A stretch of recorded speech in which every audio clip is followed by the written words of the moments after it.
inayoongoza neno kuu linalosema tumwimbie Bwana wimbo mpya, Cantante Domino. Na tuianze ibada hii katika jina la Mungu Baba na la Mwana na la Roho Mtakatifu. Amen. Tusome Zaburi mstari wa 7 hadi wa 11. Tutasoma kwa kupokezana kwa msaada wa Roho Mtakatifu, nami nikiwatangulia kusoma. E Mungu, moyo wangu uthabiti, moyo wangu uthabiti, nitaimba zaburi. Amka utukufu wangu, amka kinanda na kinubi, nitaamka alfajiri. E Bwana, nitakushukuru kati ya watu, nitakuimbia zaburi kati ya mataifa. Maana fadhili zako ni kubwa hata mbinguni, na uaminifu wako hata mawinguni. E Mungu, mstari wa 11 pamoja. E Mungu, utukuzwe juu ya mbingu, na juu ya nchi yote uwe utukufu wako. Amen. Amen. Tuombe. Mungu wa neema, umetupa akili ili tukujue wewe, mioyo ili tukupende wewe, na sauti ili tuimbe sifa zako. Twaomba utujaze na Roho Mtakatifu wako ili tuweze kuadhimisha utukufu wako na kukuabudu katika roho na kweli, kwa Yesu Kristo Bwana na Mwokozi wetu. Amen.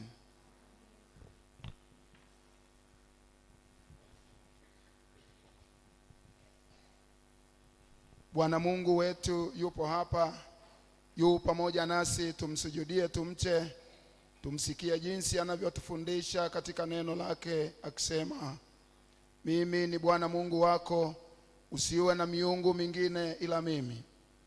Usilitaje bure jina la Bwana Mungu wako, maana Bwana hata muhesabia kuwa hana hatia mtu alitajaye jina lake bure. Ikumbuke siku ya Bwana uitakase. Waheshimu baba yako na mama yako. Usiue, usizini, usiibe, usimshuhudie jirani yako uongo. Usitamani nyumba ya jirani yako. Usimtamani mke wa jirani yako, wala mtumishi wake, wala ng'ombe wake, wala chochote Tukisema kwamba hatuna dhambi, twajidanganya wenyewe, wala kweli haimo mwetu. Tukiziungama dhambi zetu, yeye Mungu ni mwaminifu na wa haki, hata atuondolee dhambi zetu na kutusafisha na udhalimu wote. Kwa hiyo wapendwa katika Bwana, fungueni mioyo yenu tupate kumuungamia Mungu dhambi zetu. Tuungame pamoja. Kiti cha ema na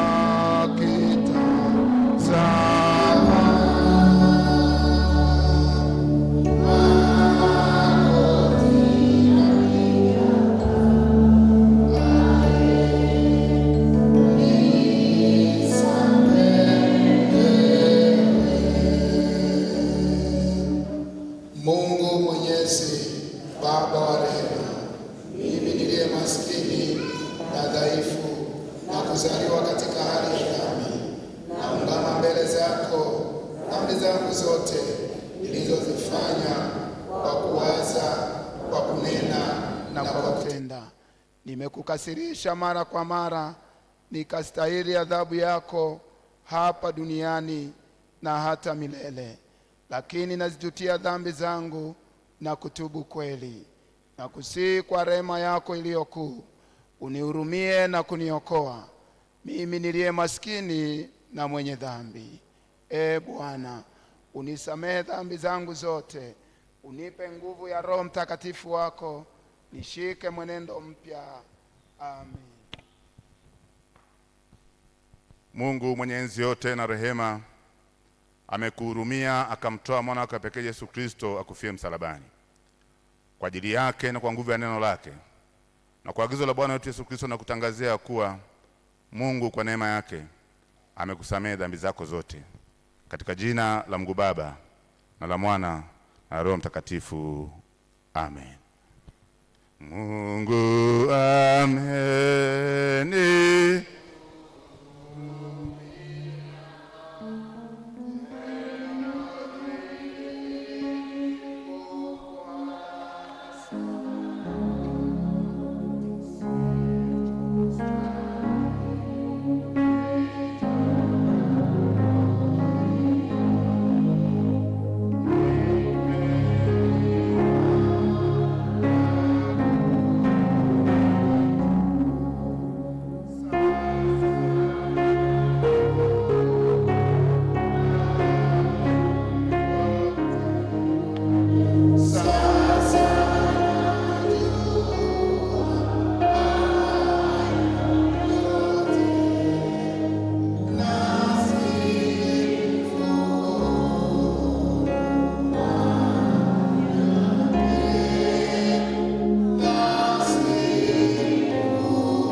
288.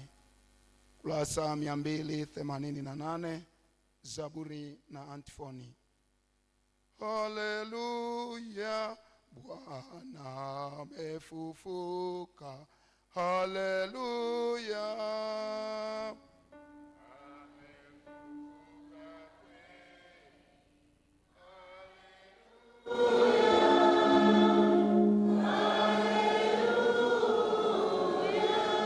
Sauti ya furaha na wokovu imo hemani mwao wenye haki.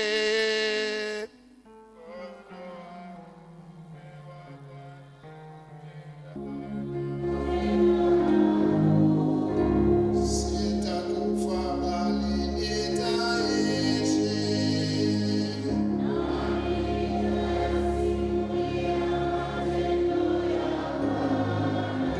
Jiwe walilolikataa waashi.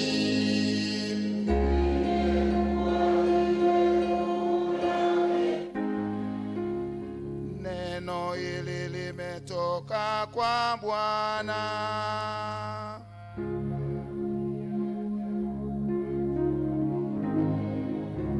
Siku hii ndio aliyoifanya Bwana.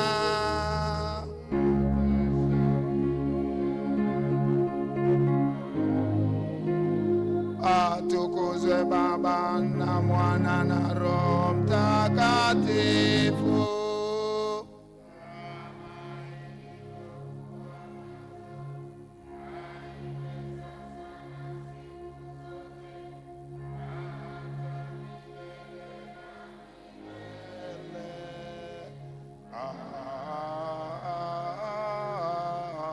Amen.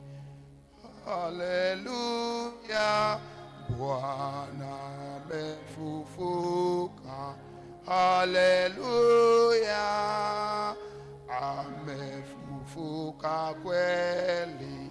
Haleluya, haleluya. Tumuombe Bwana katika amani.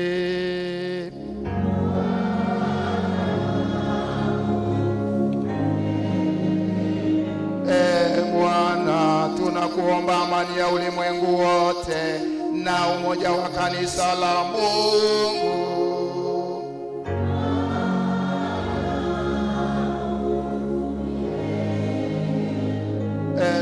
Bwana, tunawaombea wote wanaoingia nyumbani mwako, wanaokuabudu na kukusifu.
Bwana akae nanyi.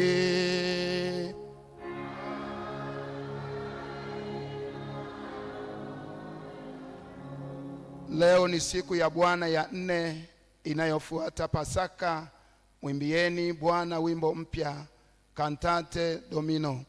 Aya siku inasema, mwimbieni Bwana wimbo mpya, kwa maana ametenda mambo ya ajabu. Tuombe. Mwenyezi Mungu, wewe peke yako waweza kuzitawala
Tasoma kwa msaada wa Mungu.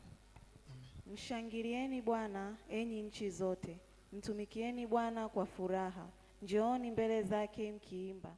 Jueni kwamba Bwana ndiye Mungu. Ndiye aliyetuumba na sisi tu watu wake. Tu watu wake na kondoo wa malisho yake. Ingieni marangoni mwake kwa shukrani. Nywani mwake kwa kusifu. Mshukuruni, lihimidini jina lake. Maana Bwana ni mwema. Rehema zake ni za milele, na uaminifu wake katika vizazi vyote. Amen. Amen. Na hili ndiyo neno la Bwana.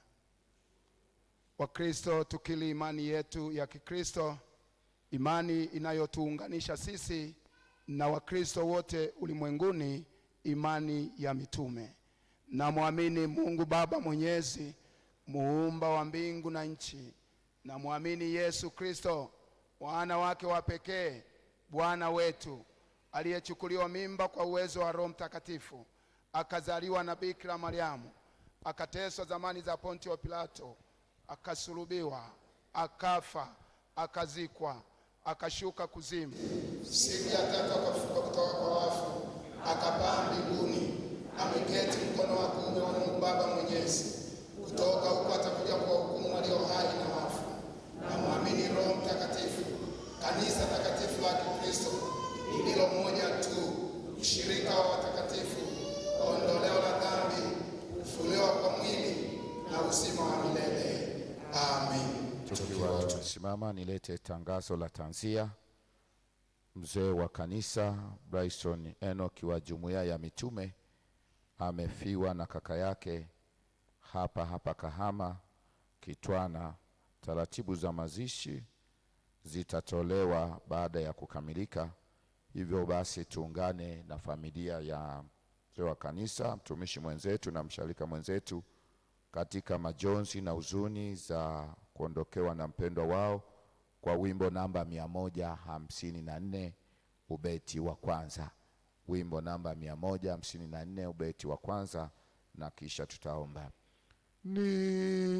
ninataka kuingia chini pangu,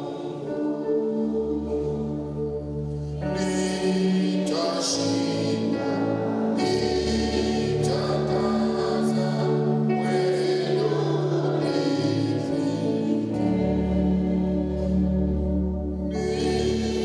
nikishikwa na shida, nikichoka njiani, Yesu unaniambia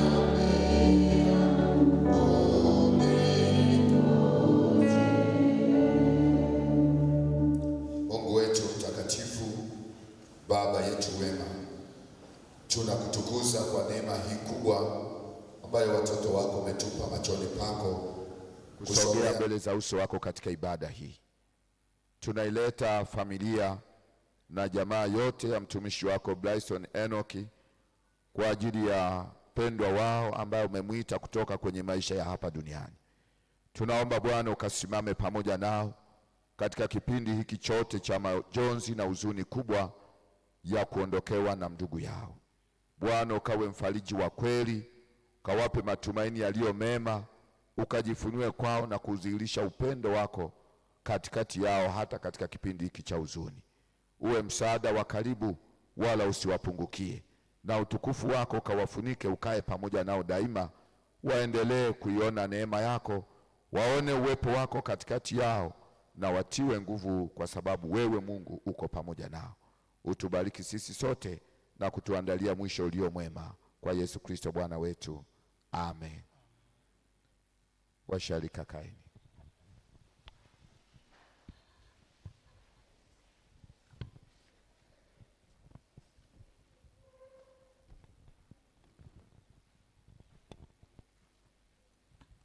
Bwana Yesu asifiwe. Kanisa, Bwana Yesu asifiwe. Bwana apewe sifa tena. Bwana asifiwe tena. Naomba mnisalimie hapa pia. Madhabahu iko huku, sio huku. Bwana apewe sifa. Amen. Naomba niwakumbushe matoleo au sadaka zetu za leo. Kwanza ni shukrani zetu mbalimbali. Tunaomba basi utulivu, mbona viti vinagongana, nafasi zingine zipo huku. Wazee wa kanisa mwasaidie huku, watoto nafasi ziko huku, zingine ziko wazi kabisa, hazina watu. Toleo ya leo kwanza ni shukrani zetu mbalimbali, fungu la 10 na malimbuko, sadaka za asili na nazili, pamoja na shukrani ya wiki. Lakini pia toleo la pili ni bahasha zetu zote, yani ahadi, jengo, pamoja na utumishi diocese. Na niwaombe washarika pia kuhakikisha unatumia bahasha yako na unapunguza na kumaliza nazili zako zote. Hakikisha bahasha yako umeitumia, na kama kuna changamoto basi hakikisha umewaona wazee wa kanisa, watakusaidia. Na toleo la tatu ni shukrani ya pekee kwa washarika wote, kwa kuwa leo sasa ni Jumapili ya kwanza ya mwezi. Mungu ametusaidia, tumemaliza mwezi wa 4, ametuvusha salama, ametuleta mwezi wa 5.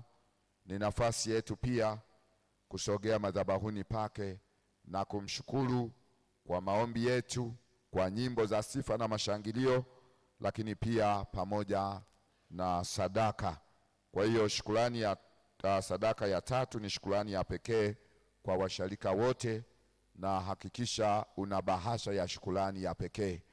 Hakikisha una bahasha ya shukrani ya pekee ambayo tutaitoa kwa washarika wote. Kwa hiyo tuna shukrani mbalimbali, bahasha zetu na shukrani ya pekee. Tutaimba wimbo namba 256 tunapojiandaa sasa kwa ajili ya shukrani mbalimbali pamoja na maombi. Wimbo 256, fungua kitabu chako, tuimbe pamoja, tumwazimishe na kumtukuza Mungu wetu na baada ya hapo ubeti wa mwisho nitaomba washirika wote tutasimama na kisha tutaomba.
Sita. Neno la Bwana linasema, kwa kuwa ulikuwa wa thamani machoni pangu na mwenye kuheshimiwa, nami nimekupenda, kwa sababu hiyo nitatoa watu kwa ajili yako na kabila za watu kwa ajili ya maisha yako. Usiogope, maana mimi ni pamoja nawe. Nitaleta wazao wako toka mashariki, nitakukusanya toka magharibi. Nitaiambia kaskazini, toa, nayo kusi usizuie. Walete wana wangu kutoka mbali na binti zangu kutoka misho ya dunia. Tuombe. Mungu wetu mtakatifu, Baba yetu wa mbingu na nchi, Baba, katika jina la Yesu, watoto wako tumejiuzulisha mbele za uso wako. Tumekuja ili tukuabudu, tukusifu, tukutukuze, tena tuazimishe utukufu na ukuu wa jina lako. Mioyo yetu imejawa shukrani na sifa kwa maongozi yako mazuri na kwa namna ulivyotuongoza, ulivyotulinda na kututunza katika wiki yote hii nzima ambayo leo tunaimaliza.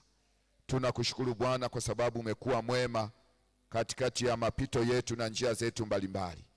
Umetuongoza, umetulinda, umetuchunga, umetupigania, wengine kwenye majukumu yao ya kazi, wengine safarini, kila mmoja katika eneo lake ambalo amekuwa akiwajibika. Bwana, umetufanikisha. Lakini tunakuja kukushukuru wewe Bwana kwa namna ulivyosimama pamoja nasi kwa mwezi wote wa 4. Umekuwa msaada wetu wa karibu, umekuwa mwaminifu katika hatua zetu na njia zetu. Umetupigania, umetulinda, umetutunza, tena umetulisha, umetunywesha, umetuvisha, umetusaidia katika mambo mengi. Umetukinga na mabaya yote, umetukinga na hatari zote, umetutunza kwa mkono wako wa kuume na umetutegemeza na kutuwezesha. Asubuhi ya leo tumekuja kwako na shukrani. Wako ambao wamesogea na shukrani za fungu la 10 pamoja na malimbuko, na wako waliokuja mbele zako Bwana kwa sadaka za siri na nazili, na wamekuja na shukrani ya pekee, na wengine shukrani ya wiki.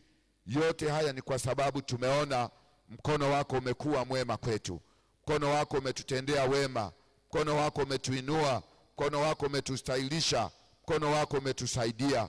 Hatukustahili, lakini kwa neema yako umetustahilisha Bwana.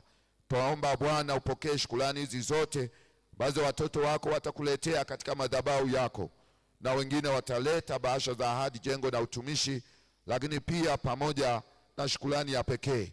Tunaomba Mungu kazipokee na kustakabali, lakini wabariki wote walioweka naziri zao mbalimbali kwa ajili ya kazi yako, mfuko wa utumishi wa dayosisi pamoja na maendeleo ya usharika na kazi zingine zote. Tunaomba Bwana uendelee kuwabariki katika vyanzo vyao vya mapato, wapate kufanikiwa ili waweze kutumikia wewe katika kanisa lako. Tuongoze tena katika mwezi huu wa 5 ambao tumeuanza, ukaubariki na kuzibariki njia zetu, bariki kazi zetu, mipango yetu, nyumba zetu, kila hatua tunayopita katika mwezi wa 5. Bwana ukatubariki na kutufanikisha Bwana ukawe kiongozi na mchungaji wetu mwema. Bwana ukawe msaada wetu wa karibu. Bwana ukatusaidie na kutufanikisha katika yote tutakayoyafanya kwa neno au kwa tendo. Tubariki katika ibada hii, tuendelee kutukuza na kuadhimisha utukufu na ukuu wa jina lako, kwa Yesu Kristo Bwana wetu, amen. Tupokee baraka za Bwana. Bwana Mungu akubarikie na kukulinda. Bwana akuangazie nuru za uso wake na kukufadhili. Bwana akuinulie uso wake na kukupa amani yake. Katika jina la Mungu Baba na la Mwana na Roho Mtakatifu, amen. Basi naomba tuketi.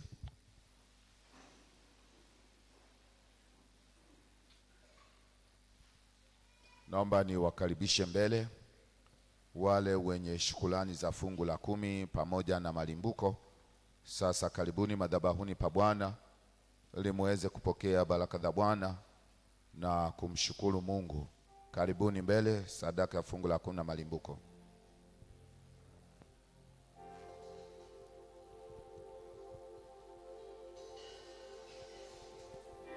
Bwana kwa wema na fadhili zake alizonitendea, mimi nimrudishie nini Bwana kwa wema na fadhili zake alizonitendea. Mimi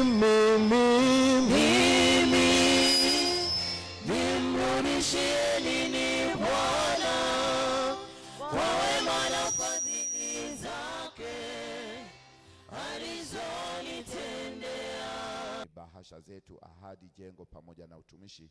Kwaya ya vijana, karibuni. Ya kupasa ndugu mshukuru Mungu.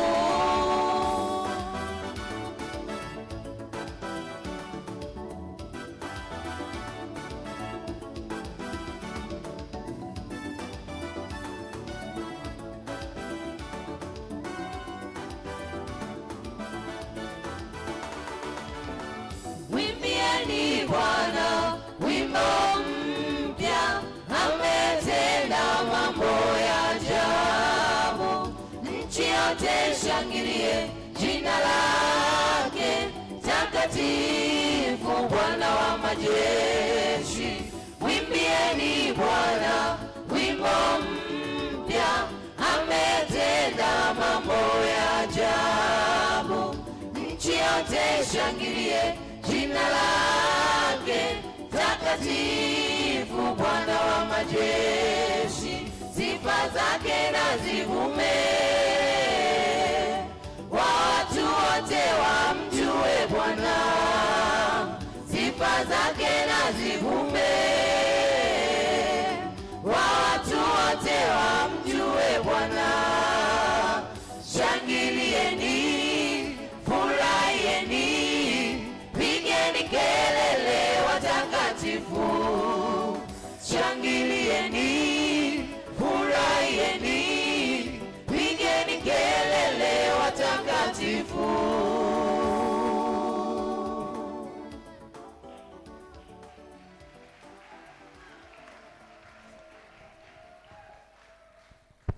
Naomba tuongeze wimbo moja. Bwana asifiwe. Leo ni siku gani jamani? Ya uimbaji. Leo ibada yetu ni ibada ya sifa, ya mashangilio na kumtukuza Mungu wetu. Niombe wakati wanaimba watoto wetu basi wataleta sadaka zao pia hapa tuwawekee chombo, na katika ibada hii tutasali nao leo humu. Bwana asifiwe. Leo ni siku muhimu na tuko na baba yetu, baba askofu. Tunatamani na watoto wetu washiriki ibada hii pamoja na baba askofu hapa ndani. Lakini wakumbushe wazee wa kanisa, bado nafasi za kukaa washarika zipo huku pande huu ziko wazi. Lakini pia watoto, kawaida akifika mtu mzima basi unampa heshima yake. Bwana apewe sifa. Wakati kwaya ya vijana wanaendelea na wimbo wa pili, watoto wote karibuni mumshukuru Bwana. Na tuombe sasa wazee wa kanisa wale wa watoto kwenye sadaka hii watawajibika kuitoa pia, kwa sababu ni wakati wao. Tawaelekeza wazee, watu wazima. Karibuni kwa wimbo.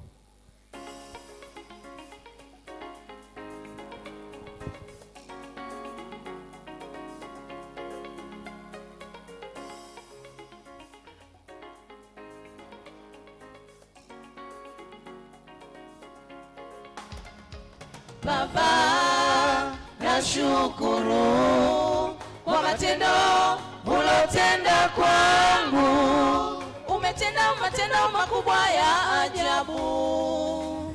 Baba, nashukuru. Baba, nashukuru kwa matendo ulotenda kwangu. Umetenda matendo makubwa ya ajabu. Baba, nashukuru.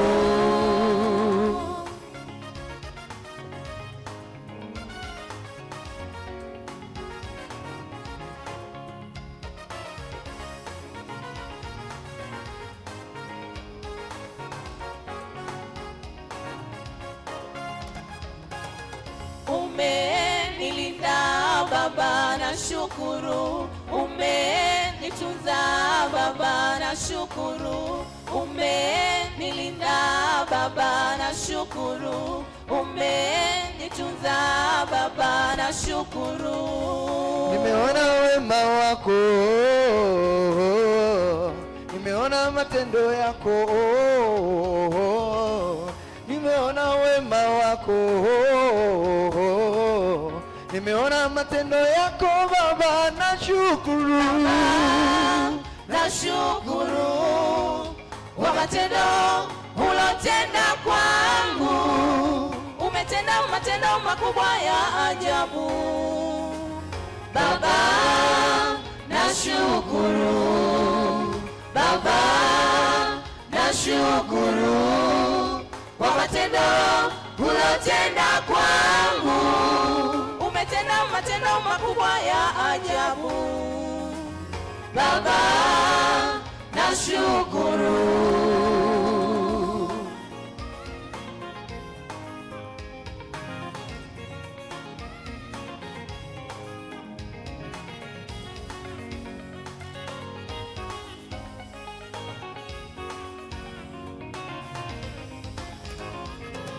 Umetenda mengi, umenishindia vingi. Umetenda mengi, umenishindia vingi. Ili Wewe wastahili kuabudiwa Bwana, wewe wastahili, wewe wastahili, wewe wastahili kuheshimiwa, wewe wastahili.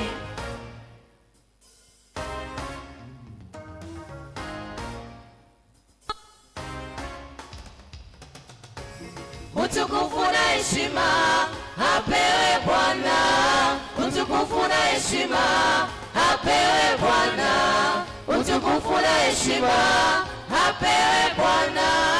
Utukufu na heshima apewe Bwana. apewe Bwana Yesu, Yesu Apewe Bwana. Apewe Bwana. utukufu, apewe Bwana Yesu, Apewe Bwana. Apewe Bwana. Utukufu na heshima apewe Bwana. Utukufu na heshima apewe Bwana. Utukufu na heshima apewe Bwana. Utukufu na heshima apewe Bwana. apewe Bwana Yesu, Apewe Bwana. Apewe Bwana. heshima apewe Bwana Yesu, Apewe Yesu. Bwana. Apewe Bwana. Sisi vijana kwaya tunakusifu Baba, utukufu na heshima twakupa wewe. Sisi vijana kwaya twakuinua Yawe, utukufu na heshima twakupa wewe. umetuepusha na ajali, umeachilia rehema. Tuko hapa leo kukushukuru Baba. Pokea, pokea, pokea sifa, pokea, pokea, pokea sifa. Utukufu na heshima apewe Bwana, utukufu na heshima apewe Bwana, utukufu na heshima apewe Bwana, utukufu na heshima apewe Bwana, apewe Bwana Yesu, apewe Bwana, apewe Bwana, utukufu apewe Bwana Yesu, apewe Bwana, apewe Bwana.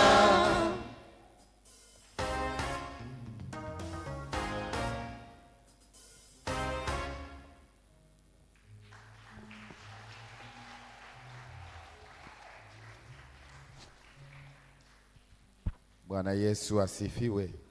Tuongeze tena makofi na vigelegele kwa ajili yao. Tunamshukuru Mungu sana ambaye ametupa nafasi ya kuwepo katika ibada hii ya leo. Kwa hiyo tunawakaribisha washarika kwa ajili ya kuhudumiwa kiroho na kimwili katika usharika wetu, lakini katika shule yenu pia. Na tendo kula pili, baada ya ibada zote kuanzia saa 8 tutakuwa na ibada ya kantate ya uimbaji baada ya sifa, na tutakuwa pia na baba askofu ndiye mgeni wetu rasmi katika ibada hiyo. Kwa hiyo niwakaribishe washarika wote katika ibada hiyo pia ambayo itaendelea mchana. Bwana apewe sifa.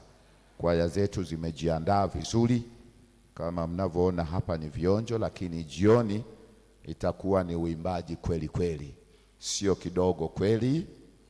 Kwa hiyo usipitwe. Mwambie jirani yako usipange kukosa jioni. Bwana apewe sifa. Mheshimiwa baba askofu, nikukaribishe sana katika usharika huu wa Agape, lakini pia katika jimbo hili la Magharibi Kahama, kipekee katika ibada hii ya leo. Karibu sana. Karibu sana. Karibu sana. Bwana ni nguvu zangu na wokovu wangu, nami nitamtukuza.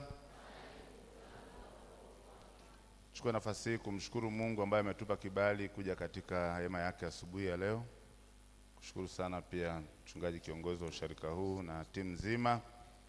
Nilikuwa na ratiba nyingine weekend hii, lakini najua tulivyoanza mwaka, hata mwishoni mwa mwaka jana tulivyokuwa tunashauriana na kushirikishana juu ya hasa swala la usafiri kwa ajili ya shule.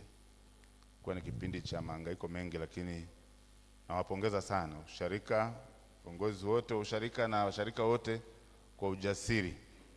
Mchungaji aliniambia tuna pesa kidogo ya gari moja tu. Mimi nikamwambia agiza 2. Nataka zije zikae, agiza 2 zifike zikae bandarini, alafu ziozee hapo, tuziache hapo. Naona waliagiza, lakini wakachukua ujasiri na uwezo kuzitoa mmekuwa nazo. Bwana Yesu asifiwe sana. Amen. Jambo la pili, ninawapongeza sana kwa kazi kubwa mnayoendelea nazo, lakini kazi za maendeleo mazuri kabisa ya shule. Pata habari jana kwamba sasa mna karibu 1119. Kwa hiyo namba ni kubwa na inaridhisha sana. Naamini kwamba shule inajiendesha sasa. Nawapongeza sana. Lakini pongezi ya pili, hamja kwenye shule, naona kazi kubwa ya misioni inavyoendelea. Niwaombe sasa, nilete ombi rasmi. Mheshimiwa mkuu wa jimbo na washarika, tuna sharika ambazo tulikuwa tunazihudumia zamani, hazifanyi vizuri sana, zinadumaa. Bahati haya ziko jimbo la Kahama Mashariki, usharika wa Mwamandi na usharika wa Nyamididi. Tumetuma viongozi wapya sasa, lakini sharika zile hazifanyi vizuri. Nimekuwa hapo mwaka jana, lakini ninapoendelea kufuatilia maendeleo ya sharika zote, hizo sharika 2 zinahitaji nguvu ya ziada. Ni wenzetu wale, kuta kuna washarika 4 5 wale ambao kwa kweli wamezaliwa kwenye kanisa la Kinjili la Kilutheri, ndio wanaoendelea kutoa yao tusiwaache wakajisikia upweke sana. Nilikuwa nikuombe Mheshimiwa Mkuu wa Jimbo, fanyeni juhudi za maksudi tupeleke sadaka tuinue usharika wa Mwamandi. Usharika wa Mwamandi wenyewe, nakumbuka tulianzisha hapa huo usharika mwaka wa 2010. Fanya kazi kwa bidii kabisa, hasa unaendelea kudumaa, hasa kwa ule mgawanyiko mdogo uliotokea kipindi cha nyuma. Kwa hiyo niwaombe, si jimbo lenu, lakini bado ni usharika wa kwetu. Nimejifunza hii kwa mtaa wetu mmoja unaitwa Mwamapalala kule Bariadi. Kuta washarika wenzetu, kuna mmoja bwana mifugo na walimu wawili na wengine wamekuwa pale miaka kabisa, lakini wanakazana, mara wafukuzwe wanaposalia hapa, mara wafukuzwe hapa. Nikaenda wakati huo, mchungaji Daudi alikuwa bado ni mchungaji wa usharika ule wa Sinai pale Luguru. Kaambia, nimeona mnafanya kazi nzuri, nyumba ya ibada nzuri, nyumba ya mchungaji nzuri. Siku ile nienda kuweka jiwe la pembe la nyumba ya kuabudia watoto. Nikaambia, mmeshapaua, lakini sasa msiendelee. Stopisheni kidogo, pelekeni nguvu Mwamapalala. Nimepita juzi, wiki moja iliyopita, nilikuwa naelekea Mara kwa ajili ya kuingizwa kazini msaidizi wa askofu. Nakuta wamemaliza, jengo limeisha na lipu na kila kitu, mpaka na magrili wameweka kwenye madirisha. Na waliofanya ni wale wa kule, sio wa pale. Wamefanya kwa sababu ya ndugu zao. Naombeni mkafanye kwa ajili ya ndugu zenu wa Mwamandi. Bwana Yesu asifiwe. Jambo la pili, tunaelekea sasa mwezi wa mwisho kuendea mkutano mkuu wa dayosisi. Kuna mkutano mkuu tarehe 5 na 6 ya mwezi huu unaokuja wa 6. Tutakuwa na taarifa ya askofu, lakini pia tutakuwa tuna uchaguzi wa msaidizi wa askofu. Waombe washarika na vikundi vyote vya maombi kuomba kwa ajili ya Mungu atupe mtendakazi ambaye tutasaidiana kwa ajili ya kazi zinazoendelea ili Mungu iende vizuri. Naombe sana tuchukulie serious. Barua ile ya notice ilishakuja, mlishasomewa miezi kadhaa iliyopita. Kwa hiyo niwaombe sasa tuombe kwa ajili ya tukio hilo, kazi ambaye tutasaidiana kwa ajili ya kuendeleza kazi ambayo tunaendelea nayo. Baada ya tukio hilo la tarehe 6, tutamtambulisha msaidizi wa askofu mteule tarehe 7,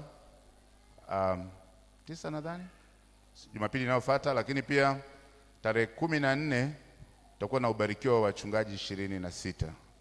Tukio hilo litafanyika pale kanisa kuu, na tuendelee kuombea tukio hilo pia, na wachungaji ambao wamemaliza masomo yao kutoka kituo chetu cha mafunzo kule Negezi, lakini wengine wametoka chuo chetu cha kanda kule Nyakato. Wote wale watabarikiwa na kupangiwa vituo vya kazi.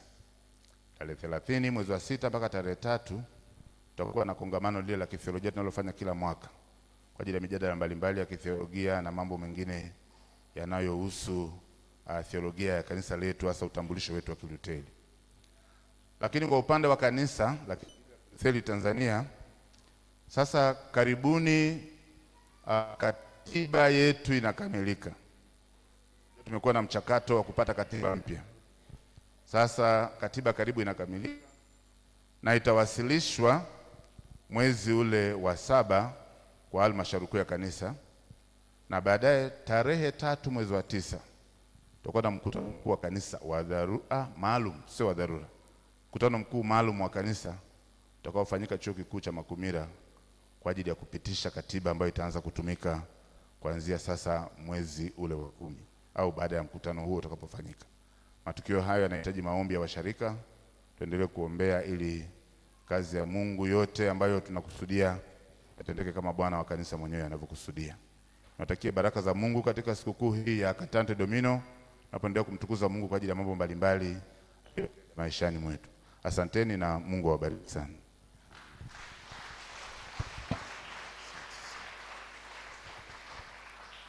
Tunakushukuru Baba Askofu kwanza kwa kukubali kusitisha ratiba yako kwa ajili ya kuungana na sisi kwa matukio haya makubwa mawili. Mungu akubariki sana kwa utayari huo na kwa kutupa heshima kuwepo katika usharika wako na jimbo lako. Tunakushukuru pia kwa mkono wa shirika ambao umeendelea kutupa katika mambo yote, ushauri pamoja na mengine yote ili kufanikisha kazi ya Bwana. Mungu akubariki sana. Asante, nimesahau jambo moja. Najua tuna uhaba wa vitabu vya kumwabudu Mungu wetu, havitoshelezi kwa sasa, havizalishwi. Tulisimamisha kuzalisha kidogo kwa ajili ya kufanyia mabadiliko au marekebisho kidogo kwenye kitabu chetu. Kipitia kitabu chetu, nyinyi washarika wa zamani mnajua kuna mambo ambayo hayakuwemo zamani. Kwa hiyo kamati ile ya tumwabudu Mungu wetu na kamati ile ya Kathema walipewa kazi na halmashauri ya kanisa kukipitia upya na kukiangalia. Kwa hiyo kuna mabadiliko kidogo yanafanyika. Na moja ya badiliko ambalo ni la kawaida sana ni kwenye yale maungamo. Kiangalia kwenye tunaposema tuungame dhambi zetu, tutatumia ungamo namba 9 au namba 7 au namba 11. Nafikiri nyinyi mnavyofahamu hatakuwa na maungamo ya namna hiyo zamani. Kwa hiyo tuliamua tu kutafakari na kujiuliza yalitoka wapi. Na imagine tukasema tunatumia ungamo namba 5, na kanisani tuna watu wa hali zote. Kuna wengine hawajui kusoma na kuandika, lakini alishika, alifundishwa kipaimara, alifundishwa mafundisho ya ubatizo, analifahamu ungamo letu lile ambalo tunalifanya aliungama siku, ni ungamo namba 1. Kwa hiyo tumejaribu kubadilisha karibu kila mahali penye ungamo, tumeweka lile ungamo la kila siku, ili tunapoungama bibi ambaye kusoma asije kaanza kukuangalia unaungama unasema nini, maana sicho anachokifahamu. Lakini pia tuliangalia, tujaona kama kuna mapungufu kwenye ile ungamo namba 1. Kwa hiyo ikaza kwenye yote tumelirudisha kubaki peke yake. Kwa hiyo yale mengine yote tumeyatoa. Na kuna mabadiliko mengine mtaona, tangazo la msamaha wa dhambi, ibada yetu ya mazishi, na hata kwenye sehemu za baraka na mahali pengine tumefanyia hayo marekebisho, na bahati nzuri halmashauri ya kanisa imeyakubali, tumeyapitisha. Na sasa kuanzia mwezi wa 7 ndio uzalishaji wa kitabu kipya utaanza, ndio vitabu vitapatikana kwa wingi. Kwa muda huu tuendelee kuwa wavumilivu. Asanteni na Mungu awabariki sana. Amen. Tumpokee baba askofu sasa kwa mazito matatu mazuri. Amen. Mungu akubariki, tukukaribishe sana. Na maana yake kikitoka hicho kipya hiki hakina kazi tena. Bwana asifiwe. Tukikuona unacho tunajua ni zilipendwa. Kama kimeshafanywa marekebisho, maana yake hiki si hakifai. Kingekuwa kinafaa kusingetolewa kipya, kingebaki hiki. Kwa hiyo tukikuona tu baada ya hivyo vipya kutoka, tunajua zilipendwa. Bwana asifiwe. Kama ambavyo wengine bado wana ule mzigo mkubwa ule. Bwana asifiwe.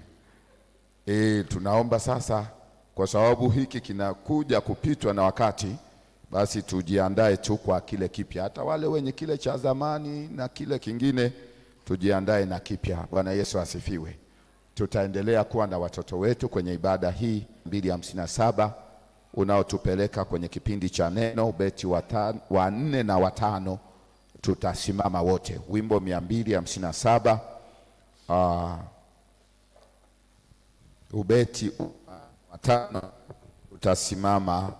Niombe washarika vitabu vyetu, basi tuungane na waimbaji wanaotuongoza kumwadhimisha na kumsifu Mungu wetu kwa wimbo huo 257. Oh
tunalikuza jina lake pote, kwa sababu yeye ni mwema katikati ya maisha yetu. Yeye ndiye aliyetufanya jinsi tulivyo kwa mfano wake. Siku ya leo ametupa nafasi kuja kumwabudu yeye katika hema yake katika roho na kweli. Mungu, tunakusihi useme nasi kwa neno lako la uzima. Tukumbushe matendo yako ya ajabu katikati ya maisha yetu, ili Mungu tukutumikie wewe Bwana kwa furaha, na zaidi ya yote Mungu tukushangilie wewe. Tunapoanza kutafakari neno hili, tutafakari pamoja na wewe uliye Mungu Baba, Mwana na Roho Mtakatifu. Amen. Naomba nirudie kusoma Zaburi hii ambayo tumepewa siku ya leo, Zaburi ya 100. Zaburi ya 100 tumepewa kuitafakari katika siku hii ya Cantante Domino. Maana Bwana Mungu wetu ndiye mtakatifu. Mfanyieni Bwana shangwe dunia yote. Mtumikieni Bwana kwa furaha. Njooni mbele zake kwa kuimba. Jueni kwamba Bwana ndiye Mungu. Ndiye aliyetuumba na sisi tu watu wake na kondoo wa malisho yake. Ingieni malangoni mwake kwa kushukuru, nywani mwake kwa kusifu. Mshukuruni, limidini jina lake. Kwa kuwa Bwana ndiye mwema, rehema zake ni za milele, na uaminifu wake vizazi na vizazi. Amen. Sharika tukae.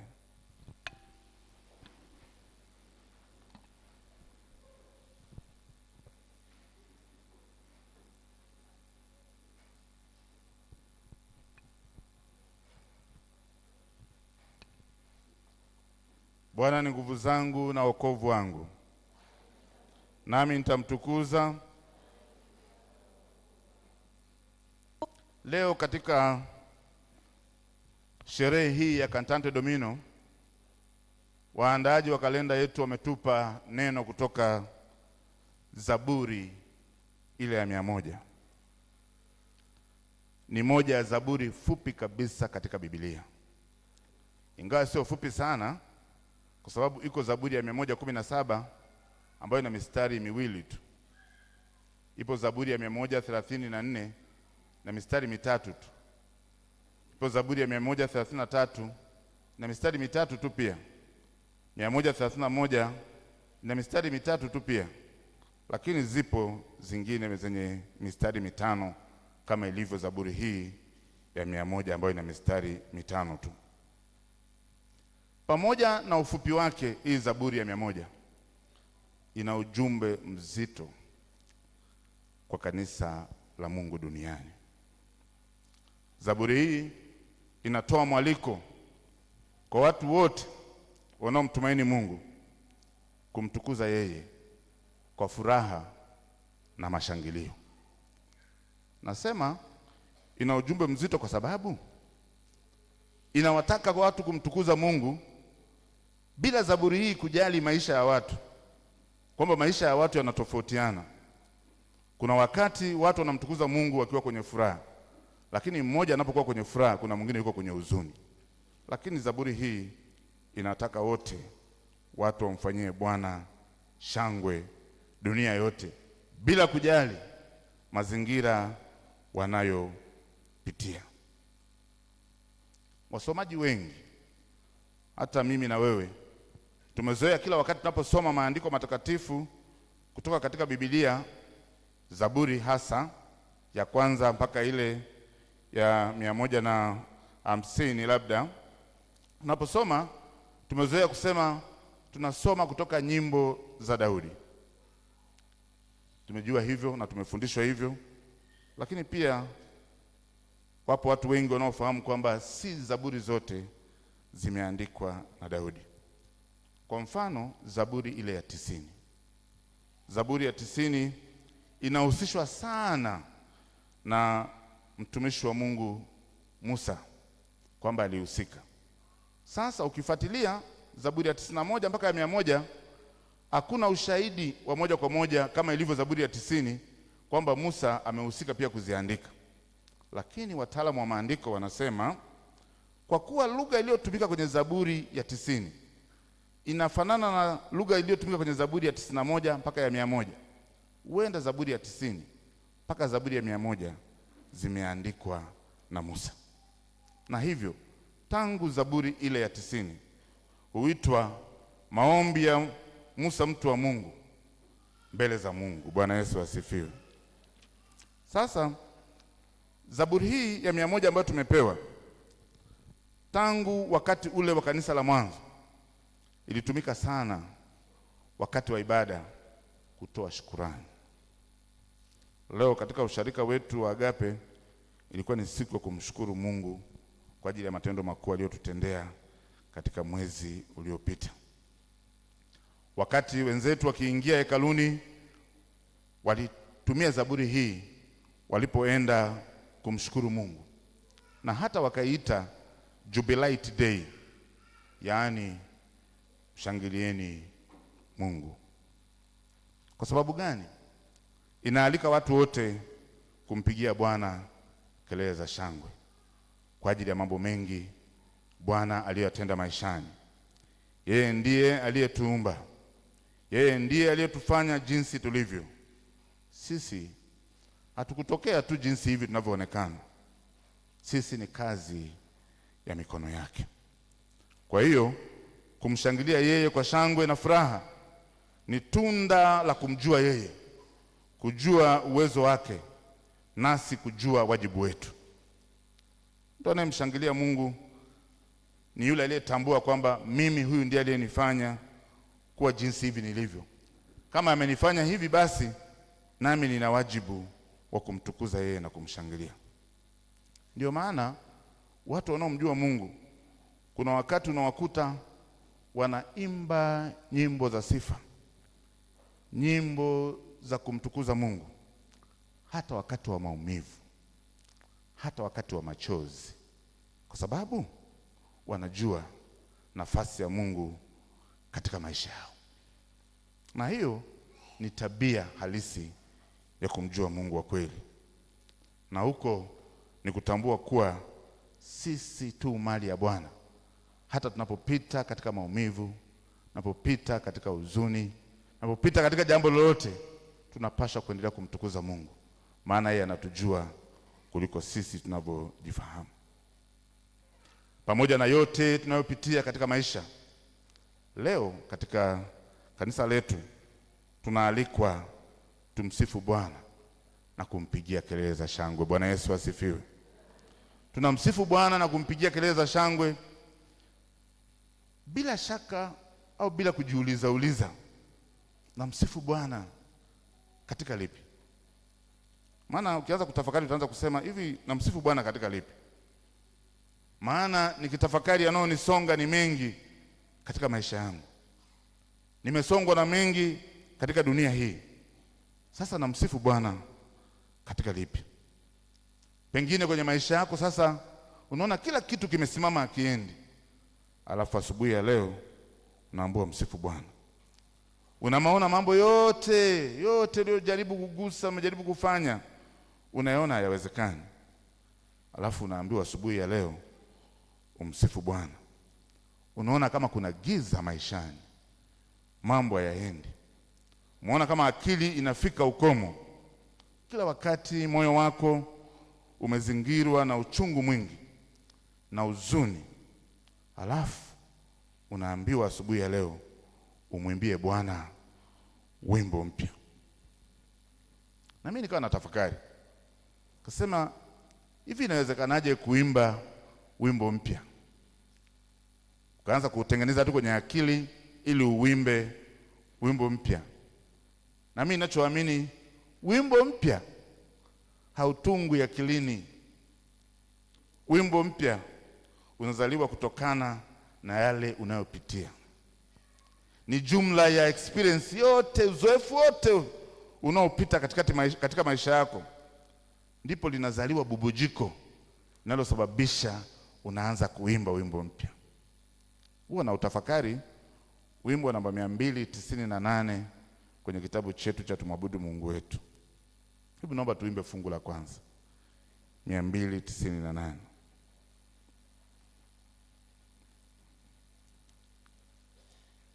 Kwa huruma nikubali Yesu hivi nilivyo, ni iwe mali yako, ana Mwokozi mtakatifu.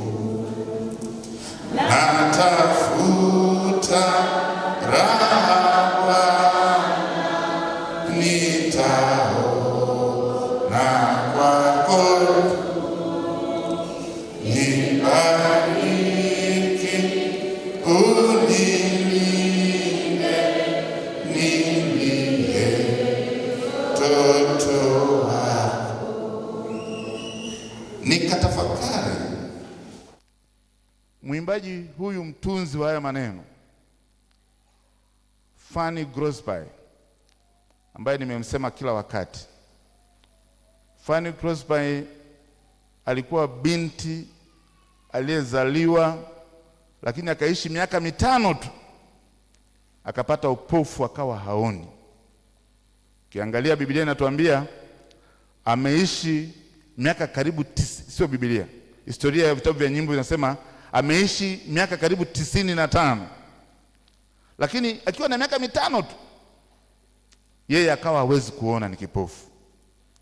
Kwa vyovyote maneno haya anayocompose, anayoyaweka kwenye wimbo huu si maneno yanayotoka kwenye akili, ni bubujiko la moyoni. Anapotengeneza anasema, kwa huruma unikubali hivi nilivyo, pamoja na macho yangu kutokuona, ninakutambua wewe kuwa ni Bwana katika maisha yangu, na kutambua kuwa ni wewe uliyenifanya hivi, unikubali hivi nilivyo, niwe mali yako. Huyu hakuwa anasema kutoka akilini, alikuwa anatafakari kutoka moyoni. Ndipo anatokeza wimbo huu, wimbo mpya. Bwana Yesu asifiwe. Kwa nasikiliza wimbo jana, nasema, nafikiri wameimba kwaya moja na sijui ya Tabora ile, nasema, ulikonitoa sijasahau, bali nimeyaweka moyoni. Ulikonitoa sijasahau, bali nimeyaweka moyoni. Anatafakari Mungu alikomtoa kule, ametembea, ameenda naye mpaka alipo. Bila shaka Mungu alimuinua sana huyu mtunzi, akasema, ulikonitoa sijasahau, pamoja na hivi nilivyo sijasahau mimi, bali safari nzima, hatua zote na matendo yote uliyotenda kwangu nimeyaweka moyoni. Bwana Yesu asifiwe. Sijui kama tunapata nafasi ya kutafakari Bwana alikotutoa. Ni nyimbo za Sayuni, tuimbieni nyimbo za sifa. Watawala walitaka furaha kama walivyozoea kuiona kwa watu hao walipokuwa kule kwao, lakini Israeli wanajibu, tuimbeje wimbo wa Bwana katika nchi ya ugenini? Ni kama wanasema, hatuwezi kuimba nyimbo za Sayuni ugenini. Walikuwa wanapita katika magumu, hawakuwa na furaha kama wakati na majira ambayo kuna wakati unapita. Na huo ndio binadamu wetu. Tunasahau ahadi za Mungu kwamba ametuahidi kuwa pamoja nasi hata ukamilifu wa dahari. Wanasema hatuwezi kuimba wimbo wa Bwana katika nchi ya ugenini.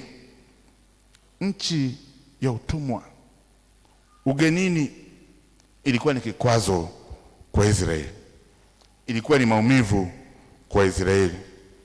Leo hii katika maisha, nchi ya ugenini kwako, nchi ya ugenini kwangu, yaweza kuwa ni changamoto za maisha unayopitia.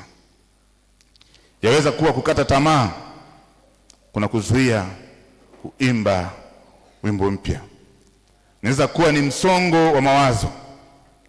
Inaweza kuwa ni kutengwa na wale uliowaona ni watu wa msaada katika maisha yako. Inaweza kuwa ni kujisikia kukosa thamani mbele za Mungu na mbele ya watu. Pengine kazi zako haziendi, biashara zimesimama, kazini watu wanakuona kama ufaifai vile, kama sio mtu wa maana sana. Uko kanisani lakini bado unajiona wewe ni mpweke kwa ajili ya mambo unayopitia katika maisha. Nataka nikukumbushe kama Israeli walivyokumbushwa kwa matendo. ya kwamba Mungu si dhalimu. Yeye anajua yote unayopitia, anazijua hatua zetu. Yeye ndiye aliyetuumba sisi, tu kazi yake, sisi tu kazi ya mikono yake. Ukiendelea kumtegemea yeye, yeye atafanya katika maisha yako. Bwana Yesu asifiwe. Bwana Yesu apewe sifa. Israeli pamoja na yote walipopitia, walipotafakari ukuu na uweza wa Mungu, wakasema, nitakushukuru Bwana kwa moyo wangu wote, mbele ya miungu nitakuimbia zaburi. Pamoja na yote, pamoja na wakati fulani kujaribiwa kukuacha Mungu wangu na kuitegemea miungu na kutegemea mambo yote, lakini kwa haya ninayoona kwangu ninayotenda, wanasema nitakushukuru Bwana kwa moyo wangu wote, na mbele ya miungu nitakuimbia zaburi. Usiafanye hayo unayopitia kwenye maisha yako yakawa makubwa kuliko Mungu aliyekuumba. Mungu anatufahamu tangu unywele mpaka unyayo wetu. Chochote ambacho unakipitia, Mungu anajua. Na saa nyingine wakati umekaribia kabisa wa kukuuisha na kukutoa mahali hapo ulipo, yeye ndiye aliyekuumba. Lakini unakuta tumeanguka, tumekata tamaa, tunasahau kwamba yupo aliyetufanya na ametuahidi kwa pamoja nasi hata ukamilifu wa dahari. Tumtegemee yeye aliyetufanya kuwa jinsi tulivyo. Tumtegemee Mungu, naye atatushindia. Leo ni siku ya kumsifu Bwana. Tumfanyie shangwe sisi ambao tumepata neema ya kumjua Mungu wa kweli. Tumfanyie shangwe Bwana dunia yote. Tumtumikie Bwana kwa furaha. Tena anasema njooni mbele zake kwa kuimba, maana ametenda mengi maishani mwetu. Bwana ni nguvu zangu na wokovu wangu, nami nitamtukuza. Katika jina la Mungu Baba na la Mwana na Roho Mtakatifu. Amen. Mungu wetu na Baba yetu wa mbinguni, Baba, katika jina la Yesu, kuna wakati tunashindwa kuimba wimbo mpya kwa ajili ya dhiki na taabu tunazopitia maishani mwetu, kwa ajili ya majaribu na magumu mengi yanayotusonga. Lakini Mungu, useme nasi kwa njia ya Roho yako Mtakatifu. Ututafakarishe safari ya maisha yetu. Tutafakarishe thamani uliotupa hata kwa mtoa mwanao wa pekee Yesu Kristo atufie msalabani. Ili Mungu, tunapogeuka nyuma, tujue mahali ulipotuvusha palipokuwa pagumu kabisa, kwenye mashimo na kwenye miba, ukatushika kwa mkono wako, ili ndani ya mioyo yetu tububujike na kukuimbia wewe wimbo mpya. Katika jina lako Mungu Baba, Mwana na Roho Mtakatifu. Amen. Kwa huruma niku Yesu hivi nilivyo, niwe mali yako na Mwokozi takatifu. Natafuta raha Bwana, nitaona kwako tu. Nibariki uni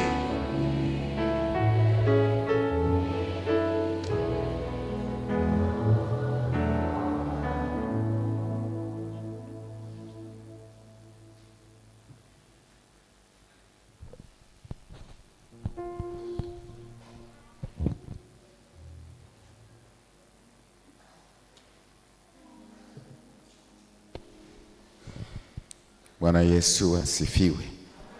Tunakushukuru Baba Askofu kwa ujumbe huu mzuri na kutuandaa kwa ajili ya uimbaji jioni, ili kila mmoja pate nafasi ya kumsifu na kumtukuza Mungu kwa yale yote ambayo ametutendea. Lakini katika ibada hii tutamshukuru Mungu kwa mali zetu, lakini jioni pia tutakuja kumshukuru Mungu na kumsifu Mungu kwa nyimbo mbalimbali. Kwa niwakaribishe wote jioni, tutahitimisha kwa ibada ya uimbaji. Na sasa tunapoelekea kumaliza ibada yetu, tutatoa sasa shukrani yetu ya pekee.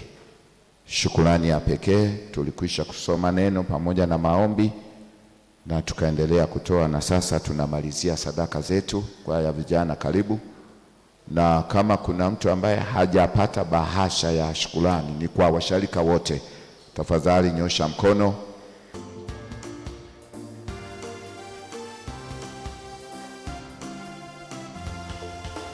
Kumtegemea Mwokozi kwangu tam kabisa, kukubali neno lake nina raha moyoni. Kumtegemea Mwokozi kwangu tam kabisa, kukubali neno lake nina raha moyoni.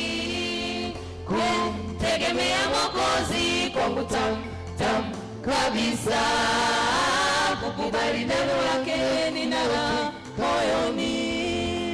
Yesu namwamini, nimemwona thabiti. Yesu yu thamani, ahadi zake kweli. Yesu namwamini, nimemwona thabiti. Yesu yu thamani, ahadi zake kweli.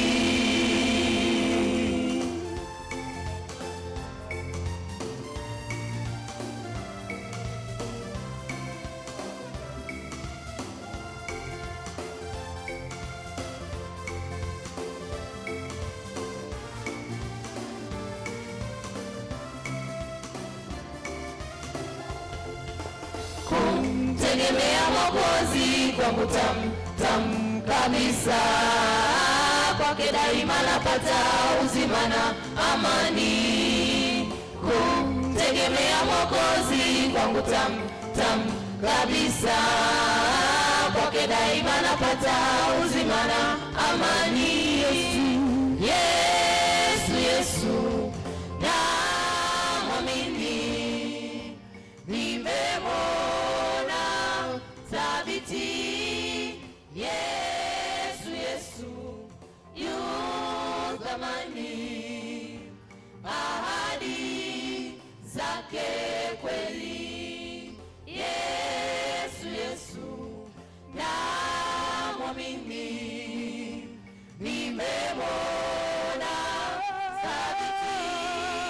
Yesu yu thamani, ahadi zake kweli.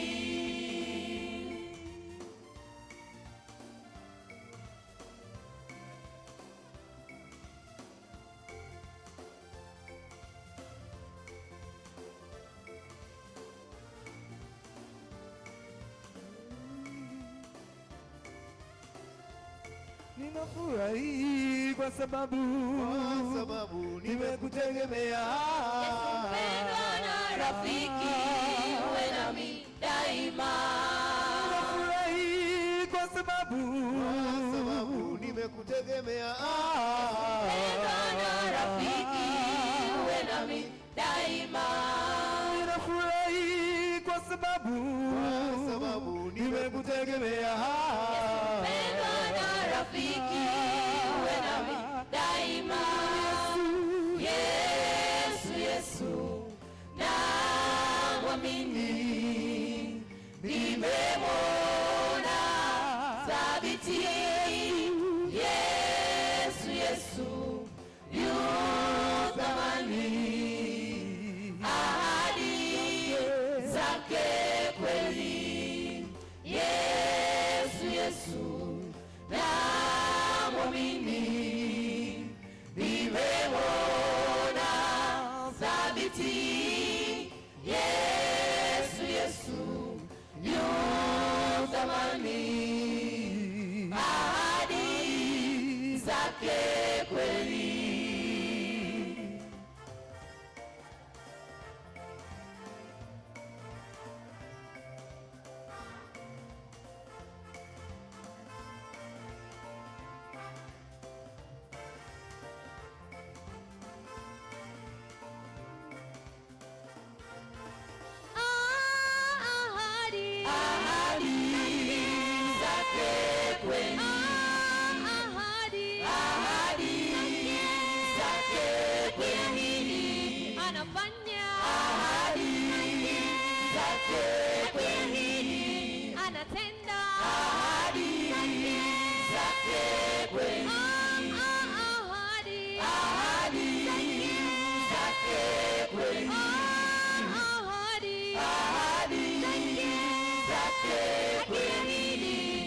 anafanya ahadi zake zake kweli, anatenda ahadi zake kweli, anatimiza ahadi zake kweli, ahadi ahadi zake kweli, ahadi ahadi zake kweli, ahadi ahadi zake kweli.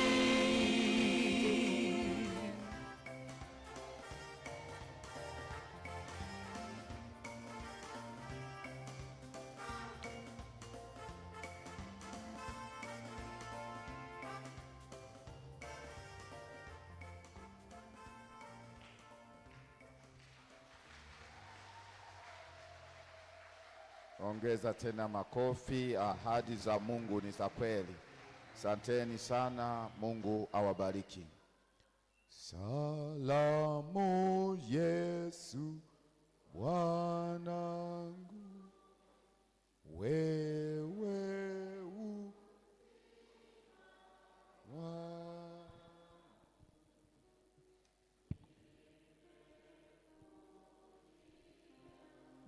naleta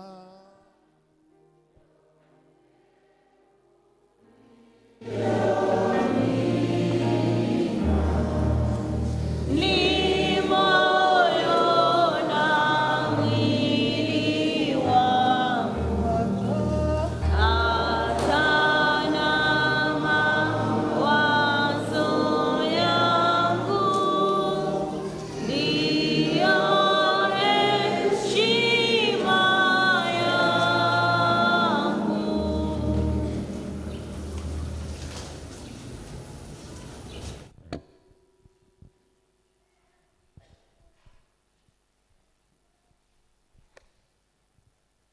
Tuombe. Mungu mwenye neema na rehema, umemtoa mwanao pekee Yesu Kristo afe kwa ajili ya dhambi zetu ili tupate kuhesabiwa haki na kuwa washiriki wa Roho Mtakatifu.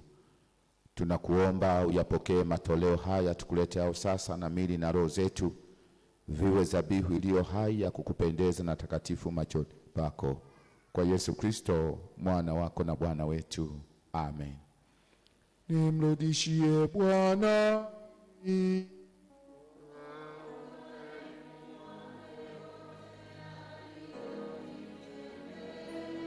nitakipokea kikombe cha wokovu.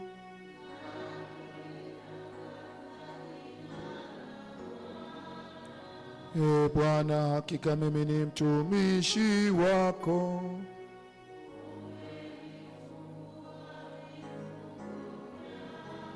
nitakutolea dhabihu ya kushukuru.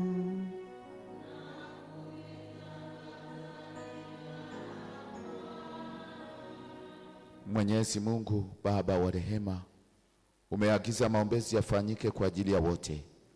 Twakuomba uliongoze kanisa lako takatifu ili lidumu na kukua katika umoja na ushuhuda wake ulimwenguni mote. Imani yetu izidi. Tunaiombea serikali yetu, ipe neema, ituongoze katika mema yote, nchi iwe na amani, nasi tuishi katika amani na kuwa na mafanikio na kubarikiwa katika kazi zetu, tusipatwe na mabaya. Tunawaombea wote wenye shida mbalimbali, ugonjwa na tabu, tukiwaleta mbele zako watoto wako mchungaji Ernest Ambala, Debora Albert, Josephat Mwandru, Mel Kweka, Lazaro Hassan, Elizabeth Matthew, Jataweru Zablon, Kendra Faiko Ayubu, pamoja na Jeremia Pamba. Watoto wako hao wajalie neema ya uzima na afya katika miili yao. Ponya magonjwa na udhaifu wa kila namna ulioko katika viungo vyao, uwarejeshe afya na kuwatia nguvu ili waendelee kukutukuza wewe. Pamoja na wagonjwa wengine wote walioko hospitalini na majumbani, uwaponye Bwana, uwape nguvu na afya ili wakutukuze wewe. Tujalie tufurahie utukufu wa ufalme wako mbinguni pamoja na wote waliofariki katika Bwana. Utujalie hayo Baba, kwa ajili yake Yesu Kristo mpatanishi na mwombezi wetu. Amen. Baba yetu uliye mbinguni, jina lako litukuzwe, ufalme wako uje, mapenzi yako yatimizwe hapa duniani kama uko mbinguni. Utupe leo riziki yetu, utusamee makosa yetu kama sisi tunavyowasamee waliotukosea, usitutie majaribuni, lakini tuokoe kutoka uovu, kwa kuwa ufalme ni wako na nguvu na utukufu na hata milele. Amen. Bwana akae nanyi.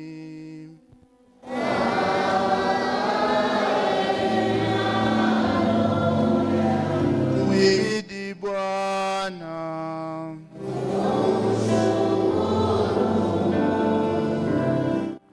Tuinamishe vichwa vyetu tupokee baraka za Bwana. Sisi tunamtegemea Mungu aliye hai katikati ya maisha yetu. Bwana Mungu akubarikie na kukulinda. Bwana akuangazie nuru za uso wake na kufadhili. Bwana akuinulie uso wake na kupa amani yake. Katika jina la Mungu Baba na la Mwana na Roho Mtakatifu. Amen. Amen.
Bwana Yesu uliye Bwana wa kanisa, usikie kuomba kwetu.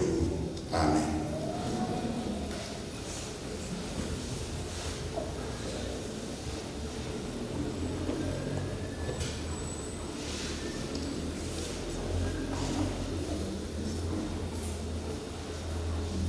Bwana ni nguvu zangu na wokovu wangu, nami nitamtukuza. Ni kushukuru wewe ambao umepata nafasi ya kuwepo kwenye ibada hii, na ni kipindi cha matangazo, na nina cheti cha safari cha Evalia Ipanda ambaye yeye anatokea Dayosisi ya Kati Singida, na yuko huku.